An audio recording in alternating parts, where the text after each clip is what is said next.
எப்போ தேர்தல் அறிவிச்சாங்களோ அப்பொழுது முதலமைச்சர் புலம்ப ஆரம்பிச்சிட்டார். ஏன்னா தோல்வி பயம் வந்துடுது முதலமைச்சருக்கு, அதனால தான் பேசிட்டு இருக்கார். இப்போ நடக்கிற தேர்தல் எந்த தேர்தலுங்க? சட்டமன்ற தேர்தல் தானே.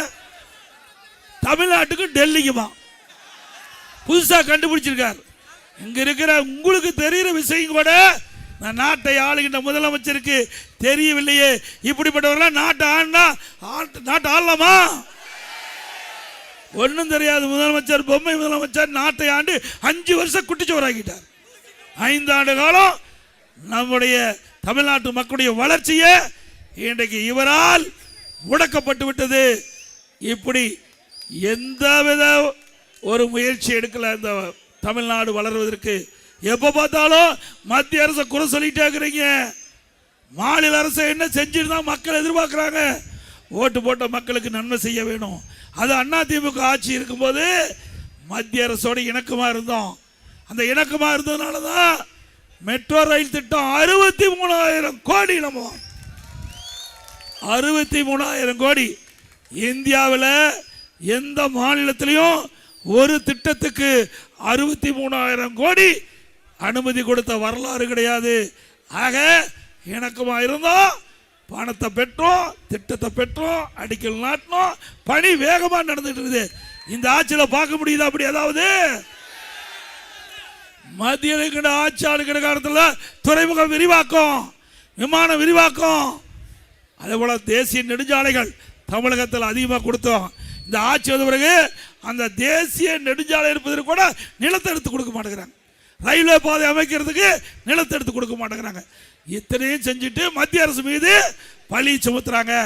எடப்பாடி பழனிசாமி தமிழ்நாட்டை புறக்கணிக்கிற பிஜேபியோட சேரலாமான்னு நீ இயல்பா ஒரு இணக்கமா மத்திய அரசோட தொடர்பு கொண்டு திட்டத்தை வாங்கியிருந்தா பரவாயில்ல. ஓட்டு போட்ட மக்களுக்கு துரோகம் அளித்தது ஸ்டாலின். ஓட்டு போட்ட மக்களுக்கு நன்மை செய்யணும்ல. வீராப்பு பேசிட்டு இருந்தா திட்டம் நமக்கு கிடைக்காது. நாம ஓட்டு வாங்க வரைக்கும் தான் கட்சியில் போட்டி இருக்கணும். அந்த தேர்தல் முடிஞ்ச பிறகு, தேர்தல் இருக்கின்ற வரை, தேர்தல் முடிஞ்ச பிறகு ஒரு ஆட்சி அமைஞ்ச பிறகு அவரோட இணக்கமா இருக்கணும். ஒரு மாநிலத்தில் ஜெயிச்சுட்டே இந்த ஆட்டாற்றிய இந்த நாட்டை ஆளக்கூடியவருக்கு எவ்வளவு பவர் இருக்கும். அப்பாவும் மகனும் காலில் நடக்கல, தலையில் நடந்துட்டு இருக்காங்க.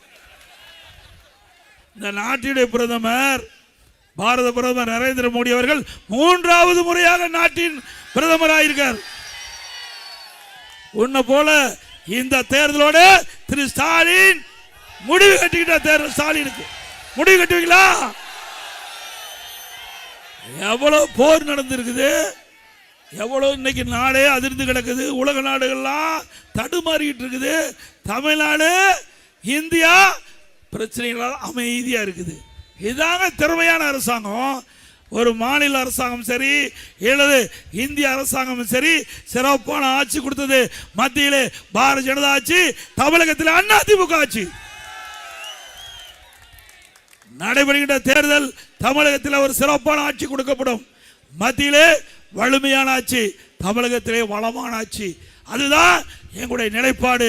அதை இந்த தேர்தல் மூலமாக திமுக கூட்டணியை வீழ்த்தி அதிமுக தலைமையில் அமைக்கப்பட்ட தேசிய ஜனநாயக கூட்டணி அதிக இடங்களிலே வெல்லும். தனி பெரும்பான்மையோடு அதிமுக ஆட்சி அமைக்கும் திரு ஸ்டாலின் அவர்களே.